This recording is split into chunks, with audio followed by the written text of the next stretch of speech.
औरंगजेब की दीवानगी अबू आजमी और समाजवादी पार्टी दोनों को भारी पड़ गई है, क्योंकि मुगल दीवानगी के बीच अब फायर ब्रांड योगी दीवार बनकर खड़े हो गए। मुख्यमंत्री योगी आदित्यनाथ ने विधानसभा में खड़े होकर अखिलेश यादव की पार्टी को ललकारते हुए कहा कि दम है तो उसे पार्टी से निकालो या फिर यूपी भेज दो, आगे का उपचार हम कर लेंगे। यानी अबू आजमी का इलाज अब योगी स्टाइल में होगा। तो फिर अबू आजमी कहां चुप रहने वाले थे, उन्होंने भी कह दिया कि मैं हिंदुस्तान में हूं, इलाज करना है तो कर लीजिए। योगी यही नहीं रुके, लगे हाथ पूछ लिया कि सपा बताए कौन सी नस दबी है जो औरंग के दीवाने अबू आजमी पर कोई कार्रवाई नहीं कर पा रहे हैं। तो मैंने आपको बता दिया कि अबू आजमी ने कहा कि वो योगी है, कुछ भी कर सकते हैं। समाजवादी पार्टी का नेता, आपका विधायक घोषणा करो ना, उस कमबख्त को निकालो पार्टी से और उसको एक बार यूपी भेज दीजिए, बाकी उपचार हम अपने आप करवा लेंगे। योगी का पारा यूं ही हाई नहीं है। पहले क्रूर मुगल शासक की तारीफ में कसीदे, फिर औरंगजेब को शांतिदूत का खिताब। विवादों की किताब खुली तो एक चैप्टर योगी ने अपना विरोध भी दर्ज करा ही दिया, वो भी अपने स्टाइल में। जो व्यक्ति छत्रपति शिवाजी महाराज की परंपरा पर गौरव की अनुभूति करने की बजाय लज्जा महसूस कर रहा हो और औरंगजेब को अपना नायक मान रहा हो, क्या उसको भारत के अंदर रहने का अधिकार होना चाहिए क्या? योगी ने गुस्से में यहाँ तक कह डाला, अब्बू आजमी जैसे लोगों को तो भारत में रहने का अधिकार ही नहीं होना चाहिए। एक तरफ आप कुंभ को कोसते रहे और दूसरी तरफ औरंगजेब जैसे दुष्ट और क्रूर धर्मान मंदिरों को तोड़ने वाले व्यक्ति को, भारत की आस्था को निर्ममता के साथ रौंदने का कार्य करने वाले व्यक्ति को महिमामंडन करते हो। आखिर कौन सी नस ऐसी आपकी दबी हुई है कि आप लोग अपने उस व्यक्ति पर, उस विधायक पर नियंत्रण नहीं कर पा रहे हैं? यानी औरंग आजमी का इलाज अब यूपी में योगी स्टाइल से होगा, लेकिन कब और कैसे ये वक्त बताएगा। लेकिन एक बात साफ हो गई, अब्बू आजमी को सपा की ये आजादी पार्टी पर भी भारी पड़ती जा रही है, ठीक वैसे ही जैसे स्वामी प्रसाद मौर्य के बयानों ने सपा को तगड़ा डेंट पहुंचाया था। अबू आजमी और औरंगजेब को महान बता रहे हैं, जबकि सच्चाई ये है कि वो कपटी था, क्योंकि साजिश के तहत उसने संभाजी को पकड़ा था, आंखें निकाली थी, खाल खिंचवाई थी, यहाँ तक कि इस्लाम कबूल करने का दबाव भी औरंगजेब ने बनाया था संभाजी के ऊपर। अब जरा सोचिए कि मराठा लैंड के सिरमौर शिवाजी के दुश्मन का गुणगान और क्रूर औरंगजेब को महान बोलने वाले अबू पर कार्रवाई क्यों ना होती। लिहाजा उन्हें विधानसभा से पूरे सत्र के लिए बाहर का रास्ता दिखा दिया गया। यानी अबू आजमी पूरे सत्र के दौरान विधानसभा में एंट्री नहीं पा सकेंगे। हालांकि इतनी सजा से भी बीजेपी विधायक और कई मंत्री खुश नहीं हैं, बल्कि और सजा की मांग हो रही है। ये निलंबित बहुत कम सजा है। हमारे सबका, पूरे हाउस का यही मांग थी कि उनको ज्यादा से ज्यादा सजा मिलनी चाहिए। ऐसे लोग हम लोग को महाराष्ट्र में उनकी जरूरत नहीं है, इनको पाकिस्तान में भेज दो, वहाँ बैठ के वो औरंगजेब की चाटने दो, हमको कोई प्रॉब्लम नहीं है। जिस तरीके से अबू आजमी को सस्पेंड किया, उसी तरीके से संभाजी नगर में जो आज भी औरंगजेब की कब्र है, उसी तरीके से उसे उखाड़ के ये महाराष्ट्र से बाहर कीजिए। जो औरंगजेब की बातें करते हैं, जो औरंगजेब को अपना सो कॉल्ड फादर बुलाते हैं, उनको भी सबक सीखनी चाहिए कि महाराष्ट्र में औरंगजेब की नहीं, यहाँ पर छत्रपति शिवाजी महाराज के विचार चले। यानी क्रूरता के नायक के गुणगान पर घमासान अभी रुकता नहीं दिख रहा। बीजेपी इससे भी बड़ी कार्रवाई की मांग कर रही है, जबकि अबू आजमी सफाई पर सफाई पेश कर रहे हैं। असेंबली चले, इसलिए मैंने अपनी कही हुई बातों को वापस लेने की बात कर दिया। मैंने कोई गलत बात तो किया नहीं था, लेकिन उसके बाद भी कि ये सब जो बवंडर चल रहा है, इसलिए मैंने अपनी उन बातों को जो मैंने असेंबली में बाहर कहा था, उसको मैंने वापस भी लिया है, लेकिन उसके बाद भी सस्पेंड किया गया। यानी सस्पेंशन के बाद अबू आजमी को उनकी गलती का एहसास हो चुका है, लेकिन एहसास से गलतियों पर पर्दा नहीं पड़ा करता। विवादों का जो तूफान अबू के बयान से उठा, वो महाराष्ट्र से निकलकर अब यूपी तक पहुंच चुका है और अब समाजवादी पार्टी की चुप्पी भी सवालों में है। अबू आजमी के औरंगजेब प्रेम पर योगी आदित्यनाथ के प्रहार से नई सियासी धार निकल पड़ी है, लेकिन राजनीति की अगर हम बात करें तो राजनीति से इतर आम पब्लिक, हिंदू और मुस्लिम मोहल्लों के बाशिंदे क्या सोचते हैं, किसके लिए औरंगजेब हीरो है और किसके लिए विलेन, जरा ये आपको देखना चाहिए। मुस्लिम मोहल्लों में औरंगजेब को सिर आंखों पर बिठाने वाले आज भी मौजूद हैं, तो हिंदू मोहल्लों से योगी के इलाज कर देंगे वाले बयान के समर्थन में आवाजें उठ रही हैं। मैं भगत सिंह जी के बारे में जानता हूँ, उतना ही औरंगजेब के बारे में जानता हूँ। भगत सिंह जो है हमारे देश के क्या है, एक क्रांतिकारी, एक शहीद भगत सिंह के नाम से लिया जाता है, हम उनकी इज्जत करते हैं। सही है। और इन्हें ब्रिटिश में क्या किया जाता है, आतंकवादी। ब्रिटिश गवर्नमेंट उनको आतंकवाद की नजर से देखता है, तो औरंगजेब हमारे लिए हीरो है। वो तो वली अल्लाह है, उनको हीरो नहीं बोल सकते। वली अल्लाह है, उनको हीरो नहीं बोल सकते ना। औरंगजेब के बारे में क्या जानते हैं? नहीं, ज़्यादा तो कुछ जानता नहीं, लेकिन बहुत पढ़ा लिखा है मैंने। बस वो वली अल्लाह है, अभी इतना पता है मुझे। औरंगजेब इस देश पे, भारत की व्यवस्था पे एक धब्बा रहा, एक मुगल आक्रांता था। बिल्कुल धब्बा है, और उसके कालखंड में भारत की संस्कृति को खंडित किया गया। यानी कोई औरंगजेब को वली अल्लाह बता रहा है तो कोई विरोध कर रहा है। अब्बू आजमी के बयान से भड़की चिंगारी धीरे धीरे पूरे देश में फैल गई। आप अदब से नाम लीजिए। औरंगजेब रहमतुल्लाह अलैह कहा जाता है। हिस्ट्री पढ़िए, आपने हिस्ट्री पढ़ा नहीं है। इस देश की कुर्बानियों में सबसे बड़ा नाम है। क्या इलाज करेंगे? सबक सिखा देंगे, भेज दीजिए यूपी। ऐसे कैसे सबक सिखा देंगे? औरंगजेब तो वैसे भी आक्रांता था, आतंकवादी था। और महाराष्ट्र सरकार ने अभी औरंगाबाद का नाम बदल करके कुछ और संभाजी महानगर रख दिया है। ये बहुत अच्छा काम है। यानी मुस्लिम मोहल्ले में अब्बू आजमी जैसे लाखों दीवाने मिल जाएंगे जो आज भी औरंगजेब पर जान छिड़कते हैं। उत्तर प्रदेश में शहरों के नाम बदलने की राजनीति एक बार फिर से चर्चा में आ गई है। इस बार विधान परिषद में बीजेपी के एमएलसी और प्रदेश उपाध्यक्ष मोहित बेनीवाल ने मुजफ्फरनगर का नाम बदलने का मुद्दा उठा दिया है और मुजफ्फरनगर का नाम बदलकर लक्ष्मीनगर रखने की मांग भी कर दी है। उनकी इस मांग के बाद विपक्ष ने कड़ा विरोध जताया है, जिससे सियासी घमासान अब तेज है। यूपी विधान परिषद में मुजफ्फरनगर का नाम बदलने की मांग करते हुए बीजेपी एमएलसी मोहित बेनीवाल ने कहा कि मुजफ्फरनगर का नाम लक्ष्मीनगर होने से इस ऐतिहासिक जिले को एक नई पहचान मिल सकेगी। मैं आपके माध्यम से एक ऐतिहासिक मांग करना चाहता हूं और महाभारत काल से जुड़े जनपद मुजफ्फरनगर का नाम बदल करके लक्ष्मीनगर करने की मांग इस सदन के माध्यम से करना चाहता हूं।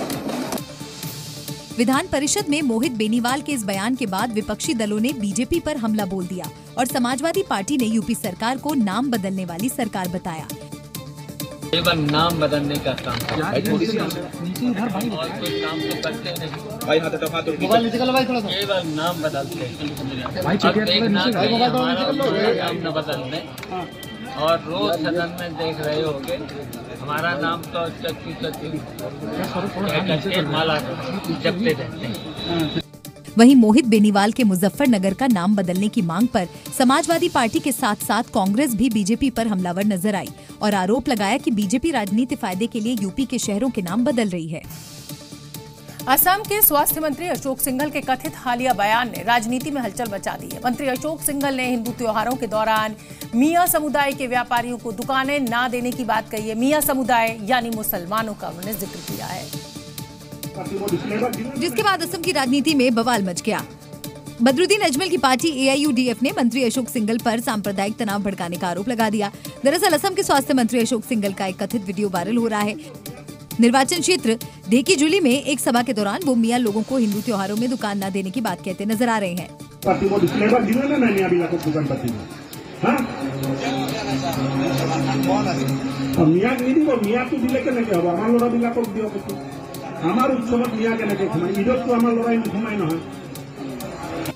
मंत्री अशोक सिंघल का ये बयान जैसे ही सोशल मीडिया पर वायरल हुआ, बवाल मच गया। मियां समुदाय के खिलाफ उनकी टिप्पणी की गूंज असम विधानसभा में सुनी गई, जहां सदन की कार्रवाई शुरू होते ही जबरदस्त हंगामा मच गया। दरअसल असम में मियां शब्द बांग्लादेशी मूल के बंगाली भाषी मुस्लिम प्रवासियों के लिए इस्तेमाल होता है। ये 1 करोड़ से ज्यादा लोगों का समुदाय है। 1980 के दशक में राज्य के विदेशी विरोधी आंदोलन का केंद्र भी यही समुदाय था। मियां शब्द को अक्सर अपमानजनक तरीके से इस्तेमाल किया जाता है, इसी वजह से इस पर अब विवाद बढ़ गया है। दिल्ली चुनाव में हार के बाद आम आदमी पार्टी के प्रमुख अरविंद केजरीवाल अब सार्वजनिक रूप से कमी नजर आ रहे हैं और इस बीच खबर यह है कि वो 10 दिनों के लिए विपश्यना ध्यान में शामिल होने के लिए पंजाब के होशियारपुर पहुंच गए। लेकिन केजरीवाल की ध्यान साधना से ज्यादा चर्चा उनके काफिले में शामिल लग्जरी गाड़ी और लॉ लश्कर की हो रही है, जिस पर अब बीजेपी नेताओं ने सवाल खड़े किए। क्योंकि अरविंद केजरीवाल के काफिले में शामिल गाड़ियों की गिनती कम पड़ जाएगी। होशियारपुर ध्यान केंद्र जाने के लिए उनके स्वागत में भगवंत मान की सरकार पूरी तरह से तत्पर दिखी। पुलिस सुरक्षा से लेकर तमाम इंतजाम किए गए, जिस पर बीजेपी ने सवाल उठाए हैं। देखिए, आपदा जहां जाएगी वहीं बर्बादी लेके आएगी। अब कल अरविंद केजरीवाल जी विपासना करने गए हैं। कैसी उपासना करने गए हैं? 100 से ज्यादा उनके साथ कमांडो चल रहे थे, 50 से ज्यादा गाड़ियां चल रही थी वहाँ 2-2 करोड़ रुपए की लैंड क्रूजर, साथ में एम्बुलेंस, साथ में फायर ब्रिगेड, और कह रहे मैं विपासना करने गया हूँ। केजरीवाल जी, जैसे मैं इलेक्शन में भी कहता था दिल्ली से हारने के बाद में वो पंजाब भागेंगे, अब क्योंकि वहाँ पे उनकी सरकार बची है, वो सरकार उनकी बची रहे और अब वो राज्यसभा से आते हैं या वहाँ के मुख्यमंत्री बनते हैं, ये आगे हमें जो है देखना होगा। बताया जा रहा है कि 15 मार्च तक अरविंद केजरीवाल होशियारपुर के विपश्यना योग केंद्र में ध्यान करेंगे। ये पहली बार नहीं है जब वो इस प्रक्रिया में शामिल हो रहे हैं। इससे पहले लोकसभा चुनाव 2024 से पहले भी उन्होंने होशियारपुर के इसी ध्यान केंद्र में 10 दिन बिताए थे। दरअसल विपश्यना से तनाव से मुक्ति मिलती है, स्वस्थ तन मन के लिए जरूरी है, आत्मविश्वास बढ़ाने में मदद मिलती है, एकाग्रता बढ़ती है और विकारों से मुक्ति मिलती है। ऐसे में बीजेपी अब भी यही सवाल उठा रही है कि आखिर मन की शांति के लिए पंजाब के लोगों के पैसे क्यों उड़ाए जा रहे हैं। दिल्ली में चुनावी वादों पर इन दिनों सियासत गरमा चुकी है। आम आदमी पार्टी बीजेपी को महिला सम्मान योजना की याद दिला रही है, यानी वो वादा जो 2500 रुपए देने का हर महिला के लिए किया गया था, और पूछ रही है कि 2500 में अब तो सिर्फ 3 दिन ही बचे हैं। क्योंकि आधी आबादी को साधने के लिए दिल्ली में जिस मुद्दे को चुनावी हथियार बनाया गया था, अब उसी मुद्दे पर आम आदमी पार्टी बेहद आक्रामक हो चुकी है। दिल्ली की सड़कों पर पोस्टर लगाए जा रहे हैं और सवाल पूछे जा रहे हैं, क्या महिलाओं के लिए बीजेपी ने जो वादा किया उसे 3 दिन बाद पूरा किया जाएगा? दरअसल कल पूर्व सीएम आतिशी के नेतृत्व में इस अभियान को आगे बढ़ाया गया था और अब आम आदमी पार्टी 2500 वाले वादे पर काउंटडाउन शुरू कर चुकी है, जिसकी ये सबसे लेटेस्ट तस्वीर है। हमने अपने संकल्प पत्र में जितनी भी बातें कही हैं, जो भी वायदे किए हैं, निश्चित रूप में हर एक वायदा पूरा होगा, चाहे वो 2500 रुपए का है, चाहे 21,000 रुपए बहनों को देने का है, चाहे सिलेंडर है। इसके लिए किसी को ये याद दिलाने की जरूरत नहीं है। हालांकि बीजेपी महिलाओं से किए वादों पर पूरी तरह से कायम है। बीजेपी सांसद मनोज तिवारी पहले ही कह चुके हैं, महिला सम्मान योजना की प्रक्रिया शुरू हो रही है। ये हमारा वादा है, हम इसको पूरा करने जा रहे हैं। अभी हम उसकी कैटेगरी को रजिस्ट्रेशन करा करके फुलफिल करेंगे। ये कोई सड़क पे तो फेंकना नहीं है, हमें हर उपयुक्त व्यक्ति के अकाउंट में देना है, तो उसके लिए हमारी कार्रवाई शुरू हो रही है। लेकिन जिस तरह दिल्ली में आम आदमी पार्टी एक एक वादों की याद दिला रही है, उल्टी गिनती शुरू कर चुकी है, उससे तय है 8 मार्च को दिल्ली में कुछ बड़ा होने वाला है। दिल्ली में बीजेपी को सत्ता पर काबिज करने के लिए बिहार समेत पूर्वांचली वोटर्स की भूमिका बेहद अहम रही है। मुद्दा यमुना की सफाई और छठ घाट का था। ऐसे में अब यमुना की सफाई का संदेश आगामी बिहार चुनाव को लेकर भी दिया जा रहा है। दिल्ली की नई सरकार यमुना नदी को प्रदूषण मुक्त बनाने की दिशा में काम कर रही है और प्रवेश वर्मा बोट क्लब से छठ घाट तक निरीक्षण भी कर रहे हैं। क्योंकि चुनाव दिल्ली का हो रहा था, लेकिन केंद्र बिंदु बिहार समेत पूर्वांचल बना हुआ था। वजह साफ थी, 2 दर्जन से ज्यादा सीटों पर पूर्वांचलियों का दबदबा। अब उसी दिशा में काम हो रहा है। दिल्ली में तेजी से यमुना की सफाई हो रही है और मैसेज बिहार तक दिया जा रहा है।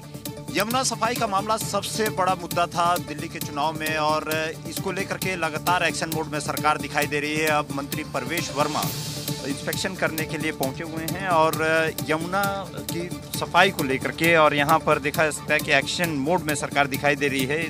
मैली यमुना और छठ घाट पर गंदगी को मुद्दा बनाकर आम आदमी पार्टी को सत्ता से बेदखल करने वाली बीजेपी की नजर अब बिहार विधानसभा चुनाव पर है, जिसके तहत यमुना में बोट से छठ घाटों का निरीक्षण किया जा रहा है। हर साल ये देखते होंगे कि छठ जो हमारा छठ पर्व आता है, उसमें यहाँ पर बहुत सालों से छठ पर्व नहीं मनाया जाता था। इस साल में छठ पर्व बहुत ही ग्रांड स्तर पे मनाएंगे। दरअसल दिल्ली चुनाव में बिहार समेत पूर्वांचल के वोटरों का दम दिखा। दिल्ली में बिहार के 5 नेता विधायक बन गए। 70 में 20 से ज्यादा सीटों पर दबदबा रहा। पूर्वांचल के वोटरों ने जीत हार तय की और मैली यमुना के मुद्दे पर एक मुश्त वोट पड़े। अब इसी समीकरण को साधने के लिए यमुना की सफाई हो रही है, क्योंकि माना जा रहा है कि अक्टूबर-नवंबर में बिहार में चुनाव है और उसी के आसपास लोक आस्था का महापर्व छठ भी मनाया जाएगा। बिहार विधानसभा का बजट सत्र चल रहा है और विपक्ष बजट के बहाने झुनझुना बजाकर सरकार को घेरने में जुटा हुआ है। यानी चुनावी साल में विपक्ष की ये जो झुंझुना पॉलिटिक्स है वो अब शुरू हो चुकी है। आरोप है कि नीतीश सरकार ने जनता को लॉलीपॉप से ज्यादा कुछ भी नहीं दिया है और सरकार वादों को पूरा करने की बजाय बस झुंझुना बजा रही है। यानी नीतीश का बजट विपक्ष की नजर में झुंझुना है और वादों पर वादे, बस जनता को लॉलीपॉप से ज्यादा कुछ भी नहीं। लॉलीपॉप और झुंझुना यूं तो बच्चों के बहलाने की चीजें हैं, लेकिन बिहार में ये दोनों आइटम सियासत का सेंटर बन गए हैं। विपक्ष झुंझुना बजाकर ये संदेश दे रहा है कि सरकार बच्चों की तरह जनता को चुप कराने के लिए झुंझुना पकड़ा रही है और लॉलीपॉप थमा रही है।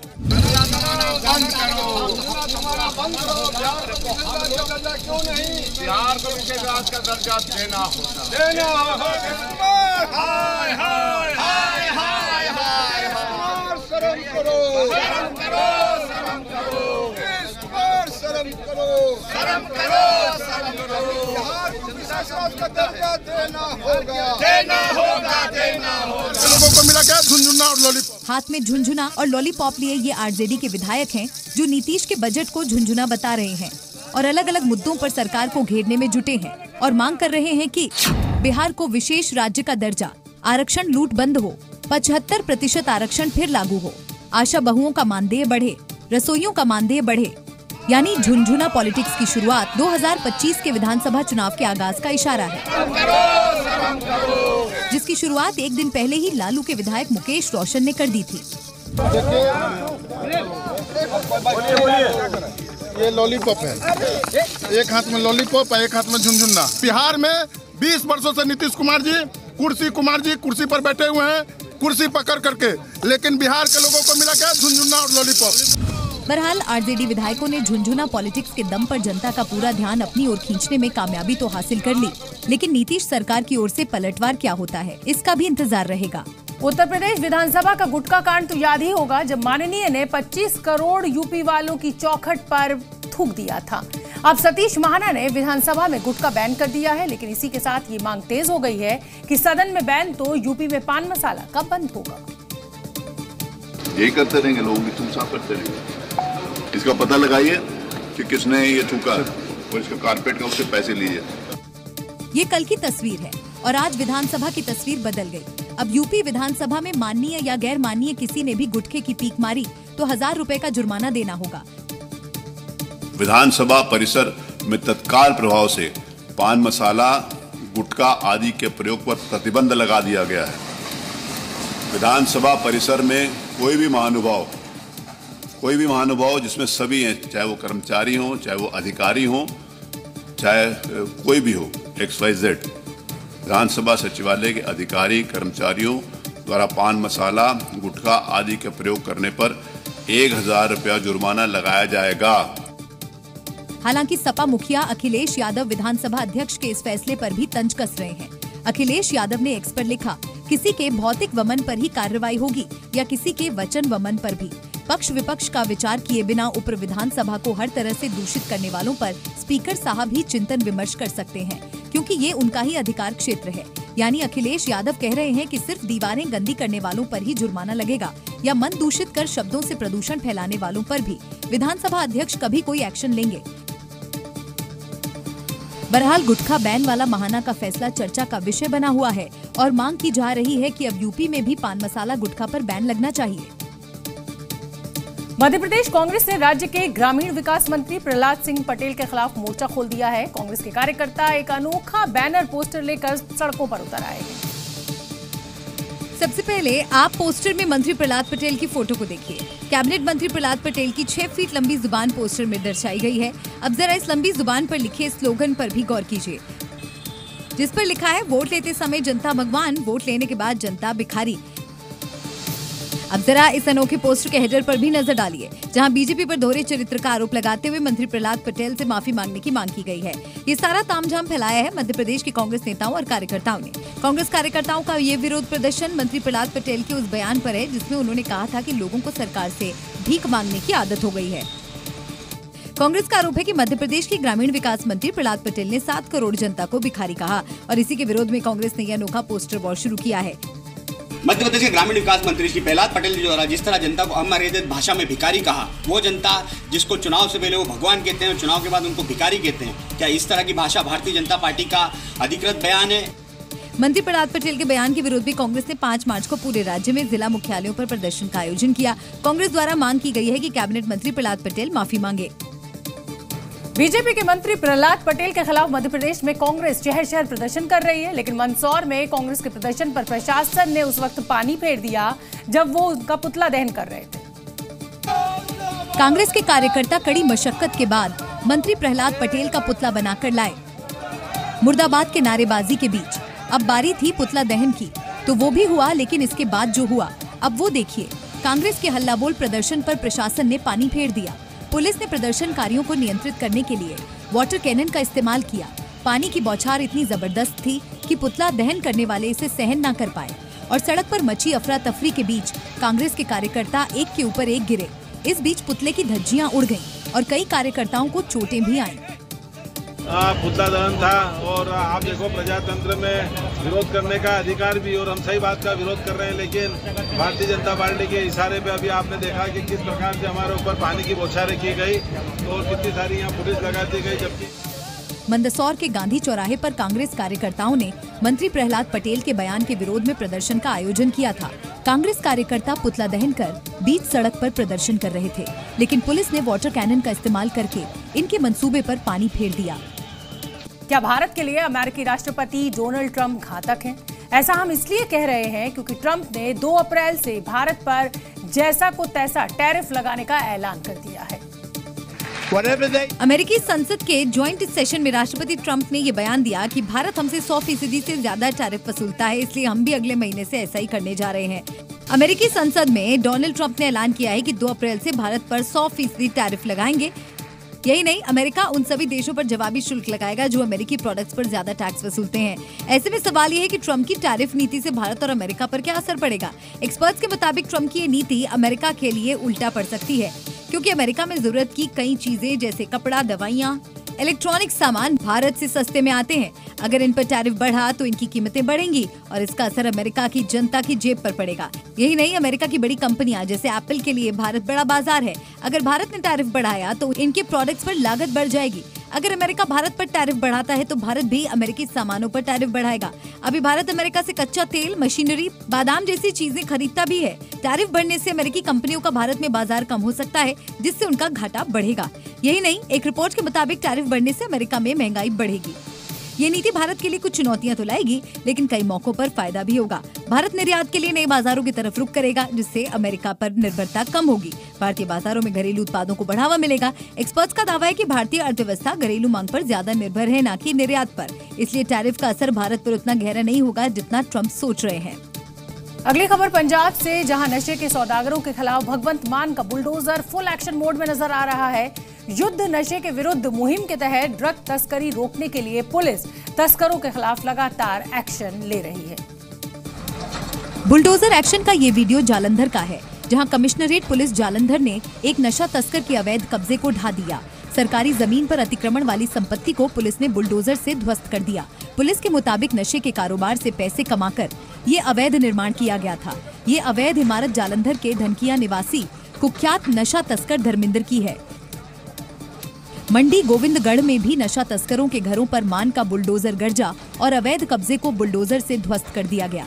नशा तस्करों पर ताबड़तोड़ कार्रवाई से लोगों में खुशी की लहर है।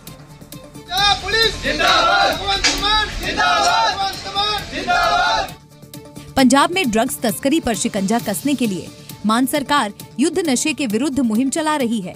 इसी के तहत छापेमारी और जमीन जब्ती की कार्रवाई के साथ ही ऑपरेशन बुलडोजर भी जोरों पर है।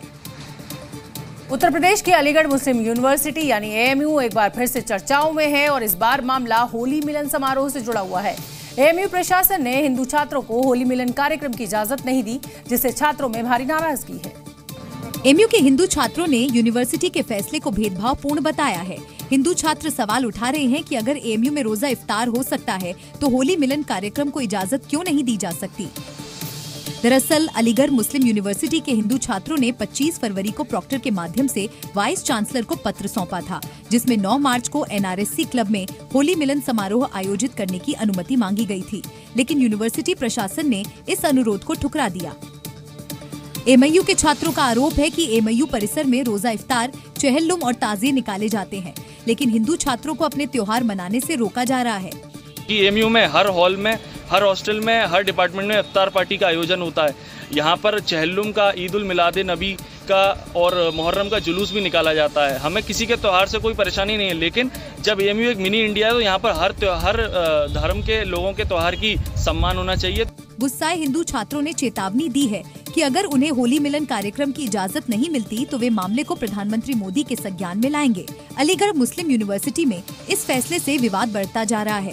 देखना होगा कि प्रशासन अपने फैसले पर कायम रहता है या फिर छात्रों की मांग पर पुनर्विचार करता है। उत्तर प्रदेश में मंदिर मस्जिदों पर लगे लाउड स्पीकर्स की आवाज डाउन हुई तो मुस्लिम मोहल्लों में ढपली की गूंज सुनाई देने लगी। रमजान के महीने में ढपली बजाकर लोग रोजेदारों को नींद से उठा रहे हैं।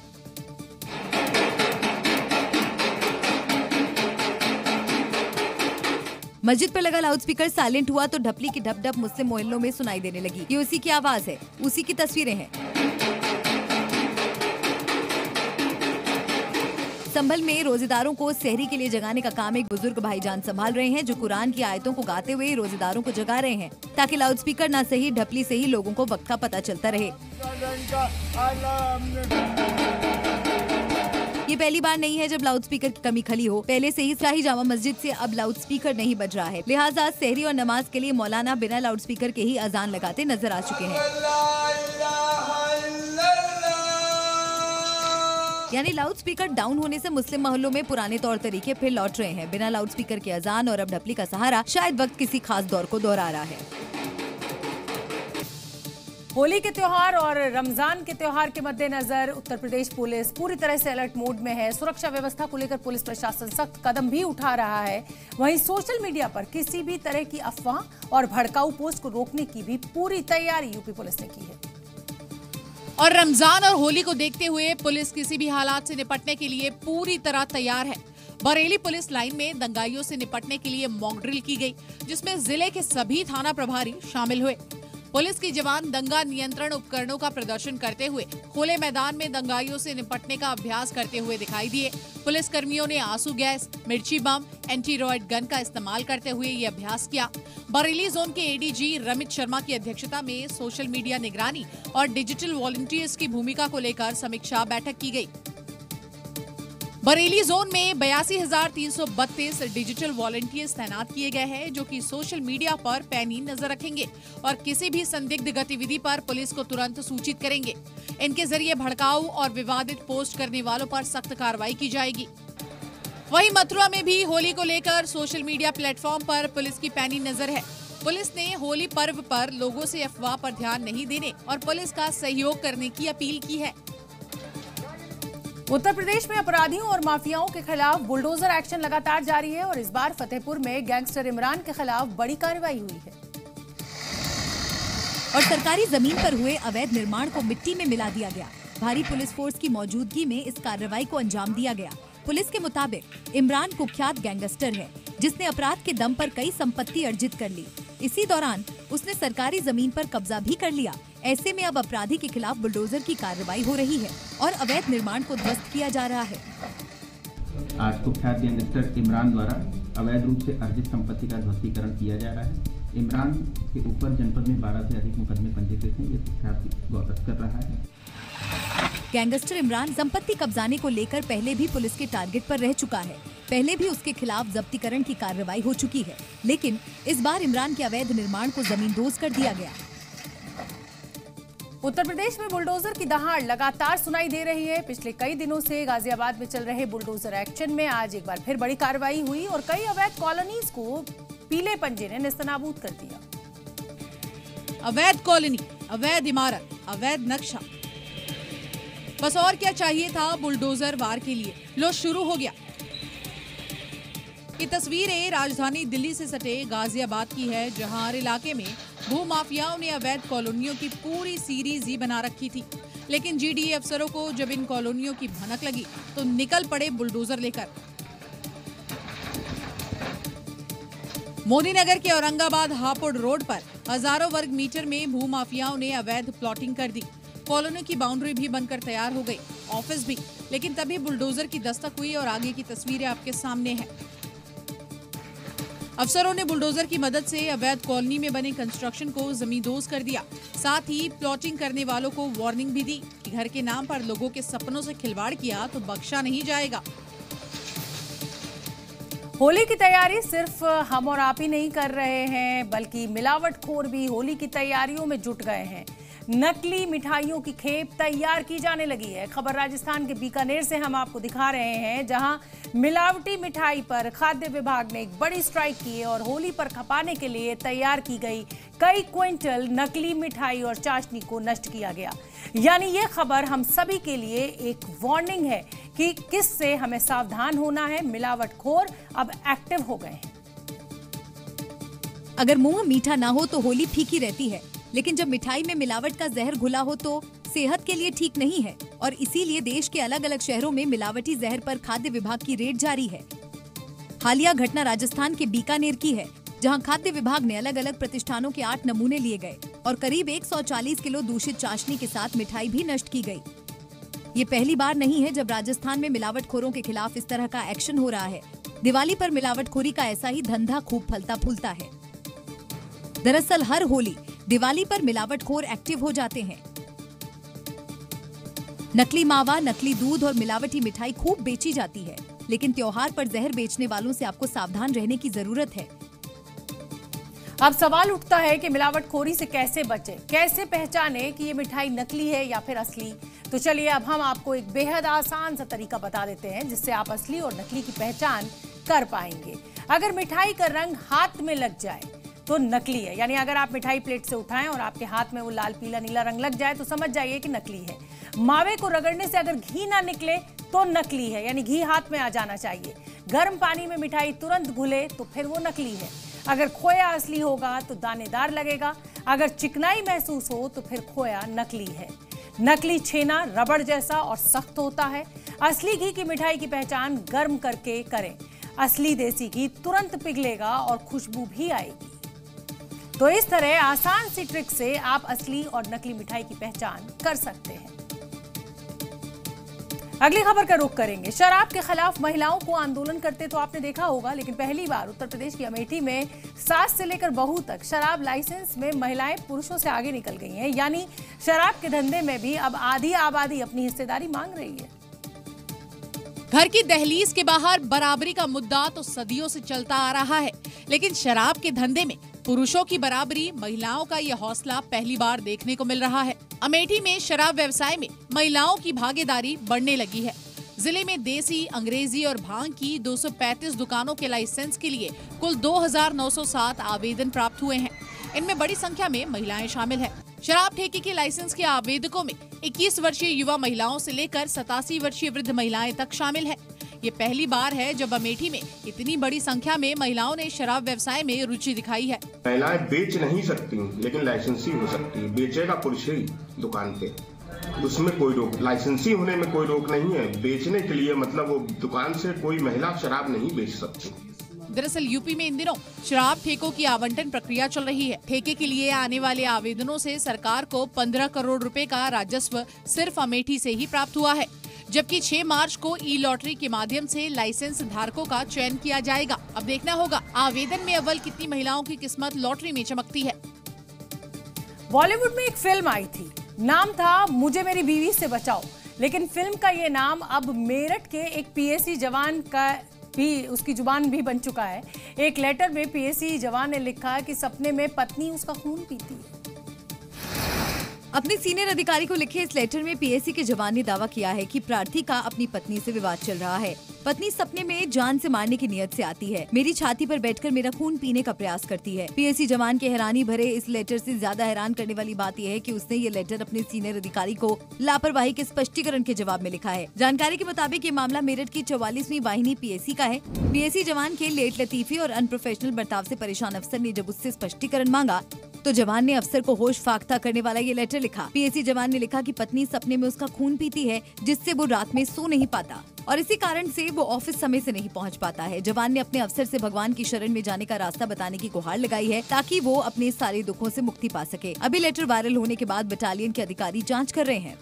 उत्तर प्रदेश में ट्रैफिक नियमों का पालन करवाने के लिए पुलिस जागरूकता अभियान चला रही है और इसकी खास बात यह है कि हेलमेट लगाने वालों को फूल और बिना हेलमेट वालों को केला दिया जा रहा है। यूपी पुलिस का ये अनोखा अभियान शाहजहांपुर में चलाया गया। इस दौरान बाइक पर हेलमेट लगाकर चलने वालों को सम्मानित किया जा रहा था और बिना हेलमेट वालों को हिदायत दी जा रही है।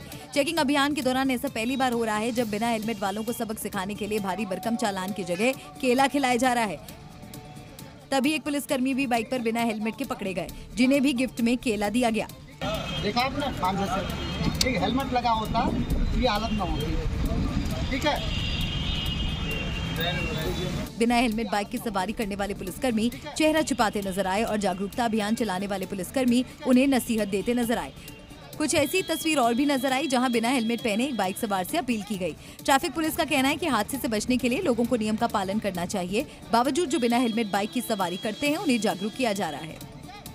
छत्तीसगढ़ के कांकेर में एक बार फिर तेंदुए का आतंक देखने को मिला। यहाँ एक टीचर के घर में तेंदुए के घुसने के बाद हड़कंप मच गया और मौके पर पहुंची वन विभाग की टीम के लिए उसे रेस्क्यू करना एक बड़ी चुनौती बन गया। और कई घंटों की कड़ी मशक्कत के बाद भी वन विभाग की टीम तेंदुए को पकड़ नहीं पाई।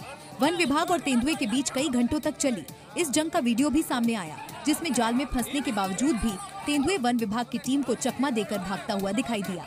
वन विभाग के लगाए जाल में फंसे तेंदुए की ये तस्वीरें दुधावा इलाके के ऊपर पारा गांव की है, जहां खाने की तलाश में तेंदुआ भटकते हुए एक टीचर के घर में घुस गया, जिसके बाद पूरे इलाके में दहशत फैल गई। तेंदुए को पकड़ने के लिए वन विभाग की टीम को बुलाया गया।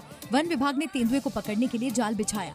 करीब 1.5 घंटे की मशक्कत के बाद कुछ देर के लिए तेंदुए जाल में फंस भी गया था, लेकिन फिर अचानक तेंदुआ जाल से बाहर निकल आया और जंगल की ओर भागता हुआ दिखाई दिया। कुछ महीनों में इस इलाके में तेंदुआ 3 लोगों पर हमला कर चुका है, जिसमें एक बच्चे की मौत भी हो चुकी है। स्थानीय लोगों को आशंका है कि ये वही आदमखोर तेंदुआ हो सकता है। फिलहाल तेंदुआ पकड़ से बाहर है, लेकिन वन विभाग की टीम अलर्ट पर है और तेंदुए को पकड़ने के लिए इलाके में गश्त कर रही है।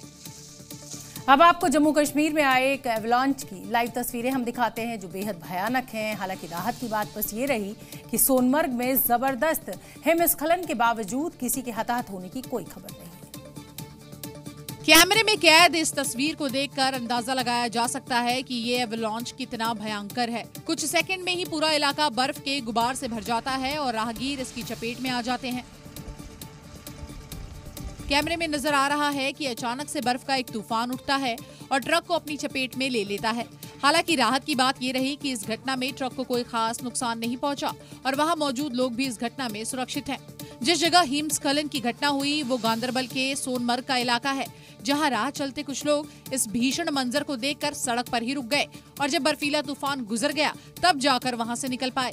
इस घटना को कैमरे में कैद कर लिया गया, जिसमें नजर आ रहा है कि पहाड़ी इलाके में तेजी से बर्फ फैल रही है और लोग अपनी जान बचाने के लिए ट्रक के पास छिप रहे हैं। बिहार भी गजब राज्य है। यहाँ शराब तो बैन है, लेकिन शराब तस्कर जुगाड़ गाड़ी से शराब की सप्लाई कर रहे हैं। सीवान पुलिस ने एक ऐसी ही गाड़ी जब्त की है जिस पर पुलिस का स्टिकर लगाकर शराब की तस्करी चल रही थी। सबसे पहले आप इस गाड़ी को देखिए और फिर इस पर लगे स्टिकर पर भी गौर कीजिए। अब जरा गाड़ी के अंदर की तस्वीरें भी देख लीजिए। पुलिस स्टिकर लगी इस गाड़ी के अंदर विदेशी शराब की पेटी और बियर रखी है। अब आपको शराब तस्करी का ये पूरा मामला बताते हैं। एंटी लीकर टास्क फोर्स को खुफिया सूचना मिली थी कि काले रंग के शीशे वाली पुलिस स्टिकर लगी एक स्कॉर्पियो में शराब है, जिसके बाद टास्क फोर्स की टीम ने गोपालगंज मोड़ पर स्कॉर्पियो को रोककर तलाशी ली। तलाशी के दौरान 1 कार्टून देशी शराब, 4 बोतल अंग्रेजी शराब और 4 कैन बियर बरामद हुआ, जिसके बाद पुलिस ने ड्राइवर को हिरासत में लेकर गाड़ी और शराब जब्त कर ली। अब पूछताछ कर ये पता लगाने की कोशिश की जा रही है कि शराब की खेप कहां से लाई जा रही थी और पुलिस स्टिकर लगी गाड़ी किसकी है। राजस्थान के राजसमंद से बेहद चौंकाने वाली तस्वीर आई है। यहाँ बैंक में रुपया जमा करने गए शख्स को अचानक हार्ट अटैक आ गया और इस वजह से उसकी जान जाती, लेकिन बैंक कर्मियों ने वक्त रहते जान बचा ली। जमीन पर पड़े शख्स को सीपीआर दे रहे ये लोग बैंक के स्टाफ है, जो जिंदगी से जंग लड़ रहे सोहन लाल को बचाने की पूरी कोशिश कर रहे हैं। एक स्टाफ उन्हें CPR दे रहा है तो बैंक का गार्ड उनके पैर सहला रहा है। बताया जा रहा है कि सोहनलाल नाम का ये शख्स पैसे जमा करने के लिए बैंक पहुंचा था, लेकिन बैंक में एंटर होते ही उसे दिल का दौरा पड़ गया और वो जमीन पर जा गिरा, जिसके बाद वहां मौजूद बैंक कर्मी बिना वक्त गवाए उसे CPR देने लगे और थोड़ी ही देर बाद वो शख्स अपने पैर पर खड़ा हो गया और चलकर बैंक से बाहर निकलता दिखा। बताया जा रहा है कि बाद में उसे अस्पताल में भर्ती करवाया गया, जहां उसकी हालत खतरे से बाहर बताई जा रही है। कश्मीर के सोपोर में आज भीषण अग्निकांड हुआ। बड़गाम इलाके में एक घर में भीषण आग लगने से हड़कंप मच गया और इसके बाद चारों तरफ अफरा तफरी फैल गई। और घर में लगी इस भीषण आग का भयावह वीडियो भी सामने आया है, जिसमें आग लगने के बाद एक मकान धू धू कर जलता हुआ दिखाई दिया। ये भीषण आग हादसा बड़गाम इलाके में हुआ, जहां अचानक एक घर में आग लगने के बाद हड़कंप मच गया। ये आग इतनी भीषण थी कि आसमान में दूर से आग की लपटें दिखाई दे रही थीं। इस भीषण आग को बुझाने के लिए कोई भी इसके पास जाने की हिम्मत नहीं कर पा रहा था। मकान में भीषण आग लगने की जानकारी मिलने पर फायर ब्रिगेड की कई गाड़ियां मौके पर पहुंची और कई घंटों की कड़ी मशक्कत के बाद आग पर काबू पाया। इस भीषण आग हादसे में किसी के हताहत होने की खबर नहीं है, लेकिन घर में लगी इस भीषण आग से वहां रखा सारा सामान जलकर राख हो गया।